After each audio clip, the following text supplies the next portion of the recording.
वो लाखों के सूट बूट पहनते हैं, करोड़ों की गाड़ियों में बैठकर कभी हाथ हिलाते हैं, कभी हाथ जोड़ते हैं, कभी मुस्कुराते हुए सड़कों पर देश को झांकते हैं। वो आकाश में इस तरीके से शान से उड़ते हैं, लगता है जैसा पूरा आकाश ही उनका हो। वो जब चाहें अपने विरोधियों को गले लगा लेते हैं, जब चाहे झटका देते हैं और कहते हैं वो भी तो अपने हैं। ऐसा ही उनके मंत्री संतरी करते हैं, सब करते हैं। आजाद भारत में देश के प्रधानमंत्री नरेंद्र मोदी का अंदाज है, उनके मंत्रियों का अंदाज है, उनके नेताओं का अंदाज है। लेकिन इस अंदाज के साथ देश प्रेम के नाम पर जब वो छोटे छोटे बच्चों के हाथ में तिरंगा देकर दौड़ाते हैं, तपती धरती पर जब उन बच्चों के पांव को ताल से ताल मिलाने के लिए मजबूर करते हैं, सूर्य की आग की तपिश में तपने और उसे झेलने के लिए मजबूर कर देते हैं, तो मेरे दिल में ख्याल आता है, साहब आप भी तो आइए इसी जमीन पर, जरा देखें कितना प्यार है देश से। हाथ में तिरंगा लेकर चलिए तो सही, दिखाइए तो सही, क्योंकि आपने ही तिरंगे को देशभक्ति का प्रतीक बना दिया। चलिए आप नहीं चल सकते, आप तो राजा ठहरे, अपने नेताओं को ही चलवाइए, अरबों खरबों का व्यापार करने वालों को चलवाइए, जरा देखें कितनी हिम्मत है। दोस्तों ये सब मैं इसलिए कह रहा हूं क्योंकि तिरंगा यात्रा के नाम पर बच्चे बेहोश हो रहे हैं। नमस्कार दोस्तों, मैं हूं परवीन सानी। दोस्तों देवरिया में तिरंगा यात्रा के बाद कम से कम 40 छात्राएं बीमार हो गईं, कई बेहोश भी हुई। बताया जा रहा है कि छात्राओं ने सुबह से कुछ नहीं खाया था और लंबे समय तक पैदल चलने के कारण डिहाइड्रेशन की समस्या हुई। तिरंगा हाथ में था, पेट खाली था, देशभक्ति फुल चार्ज और शरीर की बैटरी लो थी। सवाल तो यह है कि देशभक्ति की फीलिंग तिरंगा हाथ में लेकर सड़कों पर बच्चों को चलने से मिलेगी क्या? ये जो तिरंगा यात्रा की थ्योरी इस सरकार की ओर से निकाली गई है, उसमें इन्हें ऐसा लगता है कि इन बच्चों में राष्ट्रभक्ति कोसों दूर है, तो इसे लाने के लिए सड़कों पर पैदल चलाना जरूरी है। अगर ऐसा है तो फिर मैं पूछना चाहूंगा, वो 5 स्टार होटल नुमा स्कूलों में बच्चे पढ़ते हैं, वो तिरंगा लेकर इस धूप में भारत माता की जय कहते हुए क्यों नहीं दिखते? वो बच्चे क्यों नहीं दिखते जो मर्सिडीज BMW जैसी लाखों रुपए की कार से स्कूल जाते हैं और घर लौटते हैं? वो बच्चे क्यों नहीं दिखते जो मुंह में सोने का चम्मच लेकर पैदा हुए? क्या उनको देश के लिए प्राउड फील नहीं करवाना है? क्या सरकारी स्कूल में पढ़ने वाले बच्चों के लिए ही तिरंगा यात्रा? गजब की व्यवस्था बनी हुई है। इस तिरंगा यात्रा में 40 बच्चे यूपी के देवरिया में बीमार हुए। इस तिरंगा यात्रा की वजह से बिहार में 30 बच्चे बीमार हुए। वीडियो आप देख सकते हैं।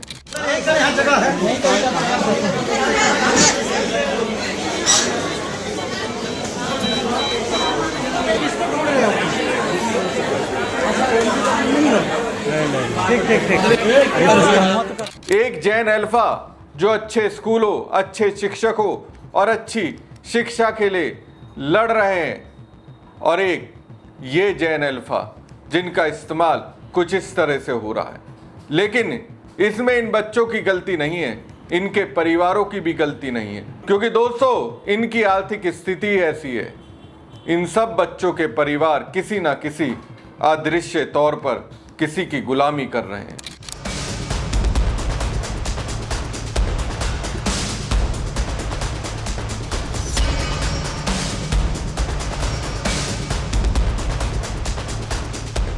मोदी जी 80वां स्वतंत्रता दिवस मनाने जा रहे हैं और बीजेपी शासित MP में स्कूलों का ये हाल है कि वहाँ इंचार्ज छोटे और गरीब बच्चों से स्कूल परिसर में झाड़ू लगवा रहे हैं।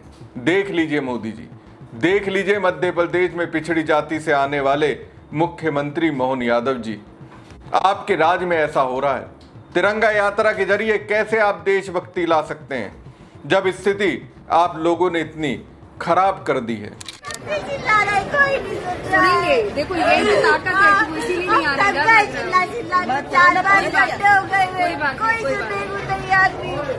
ये तो उनके लिए शर्म की बात है ना, बच्चों को जब ऐसी स्थिति बनेगी तो विरोध इसी तरह होगा।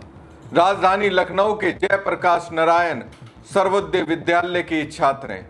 योगी सरकार के बेहतरीन शिक्षा मॉडल के दावे की पोल खोल रहे हैं। शिक्षकों की भारी कमी, सड़ा गला और खराब खाना और बदहाल साफ सफाई जैसी बुनियादी समस्याओं से जूझने के बाद जब इन बच्चों की सुनवाई नहीं हुई तो उन्हें अपनी आवाज बुलंद करने के लिए सड़क जाम करने जैसा कदम उठाना पड़ा।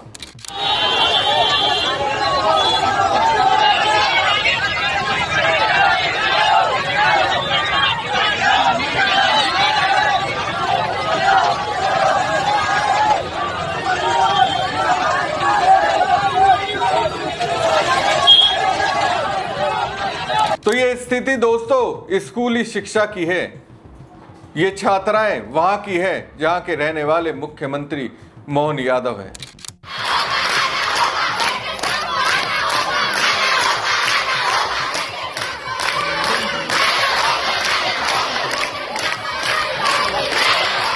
ये उज्जैन की स्कूली छात्राएं हैं जो अपने स्कूल को दूर नई बिल्डिंग में शिफ्ट करने का विरोध डीएम ऑफिस जाकर कर रही हैं। बच्चियां कैसे पढ़ सकेगी सर? कैसे इतने दूर जा सकेगी? आजकल का वहाँ का एरिया खराब है सर। आपने गरीबों के घर तोड़ के उनको चौड़ीकरण करने के लिए उज्जैन के लिए कराया। जनता कुछ नहीं बोली, जनता उफ तक नहीं करी सर। लेकिन अब लड़कियों की शिक्षा पे, उनके अधिकार पे बात आई है तो जनता बोलेगी और आज जनता आवाज उठाएगी। सर हमारे यही सभी ने विनम्र निवेदन है कि आप हमारा स्थानांतरण ना करें और हमें पता है कि आप एप्लीकेशन लेंगे उसे स्वीकार करेंगे, लेकिन बाद में वापस आप नोटिस जारी करके ये कह देंगे कि नहीं स्कूल गया। तो सर हमारे साथ हमें लिखित में चाहिए, हमें पूरा पक्का प्रूफ चाहिए और हमें चाहिए मतलब चाहिए, हमें स्थानांतरण नहीं होना चाहिए। सर आप अगर ज्यादा करेंगे, हमारा स्थानांतरण नहीं करेंगे तो हमें स्वयं आत्महत्या करने में निर्भर करना पड़ेगा सर आपको, और उसकी जिम्मेदारी सिर्फ आप उठाएंगे। हमारा कहना यही है सर, बस यही कहना चाहते हैं आपसे कि आप हमारा स्थानांतरण ना करें। शिक्षा हमारा अधिकार है सर, आप खुद पढ़ें। क्या अमीरों की बेटियां ही डॉक्टर, इंजीनियर, आईपीएस, आईएएस बनेंगे? क्या गरीब की, क्या एक चाय की टपरी की बेटी आईपीएस नहीं बन सकती? क्या फूल पत्ती बेचने वाले की बेटी आईपीएस, आईएएस, डॉक्टर, इंजीनियर नहीं बन सकती? सर उनमें भी उम्मीद है, उनमें भी शिक्षा का अधिकार है, लेकिन आपसे यही चाहते हैं सर जैसे कि अमीरों क्या है वो डॉक्टर, इंजीनियर, आप जहाँ जाएंगे वहाँ अमीरों की बेटी, अमीरों के बच्चे वहाँ पर डॉक्टर, इंजीनियर, आईपीएस, आईएएस सब बनेंगे। तो क्या हमें वो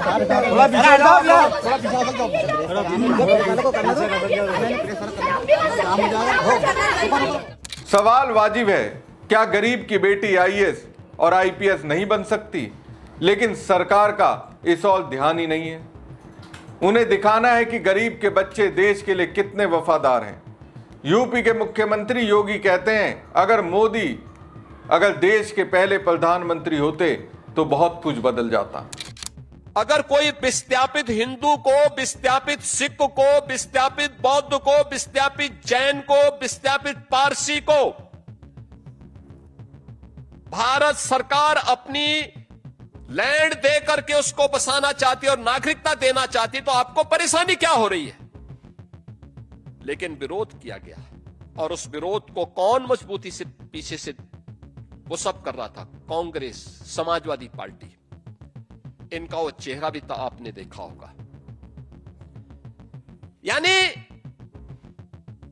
ये वास्तविक दोषी है 1947 के विभाजन के भी और 1947 के कत्लेआम के भी। अगर उस समय मोदी जैसा प्रधानमंत्री होता तो भारत का कोई बाल बांका नहीं कर पाता। लोह पुरुष सरदार वल्लभ भाई पटेल जैसा प्रधानमंत्री होता तो भारत की एकता को कोई खंडित नहीं कर पाता। 12 साल में मोदी देश की शिक्षा व्यवस्था को बदल सकते थे, लेकिन उनकी राजनीति का रास्ता नफरत पर टिका रहा। इसलिए बुनियादी व्यवस्था पूरी तरह चरमराई हुई है। तिरंगा यात्रा को ये गरीबों के बच्चों के लिए बनाएंगे, अमीरों के बच्चों के लिए ये सर्टिफिकेट लेना जरूरी नहीं है। तो बात सीधी सी है, तिरंगा हाथ में पकड़कर देशभक्ति का सर्टिफिकेट बांटना बहुत आसान है।